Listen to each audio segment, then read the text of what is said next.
Hi, I'm Roxana from WpState, and in this video I will show how to create a newsletter section using the MailChimp plugin. We showcase a newsletter form in our Chicago demo. This is the section, and next I will show how to create a similar section. First, I will install the MailChimp plugin. I will go to plugins.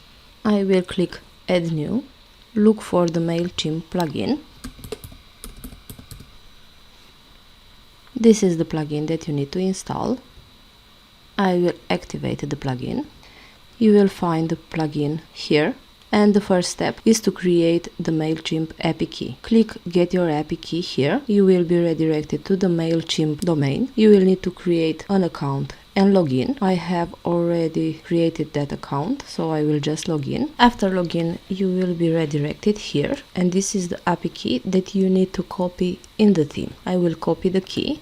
I will go back to the theme. I will pass the key here. I will save changes. I am now connected to MailChimp. Next, you will need to create a list from MailChimp. I have already created one, and now you can create the newsletter form that will be displayed on front end. I will go to form.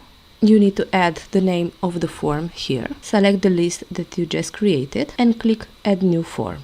Next, you need to edit the form to match your domain. You can use HTML code. In our documentation on how to add a MailChimp form, here you will have the option to download the MailChimp form as text. I will show. And when you open the file, you'll have this HTML code that you can copy and add here.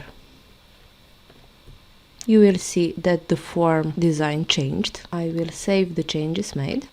Next, you will need to add this shortcode in your homepage. So I will go on front end. Here I have the Chicago demo imported. You will see that the form does not show. To make it show, I will need to edit the page with Elementor. I will go to the newsletter section. This is the one. And here I will replace the demo code with the form code that I just created. I will copy this one and paste it here.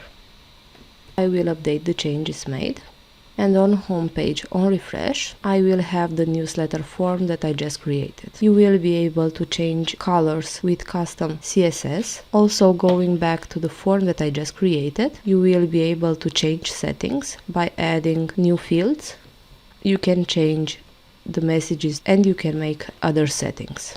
This wraps our video. Thank you for watching, and not forget to subscribe to our YouTube channel to get instant notifications on new videos.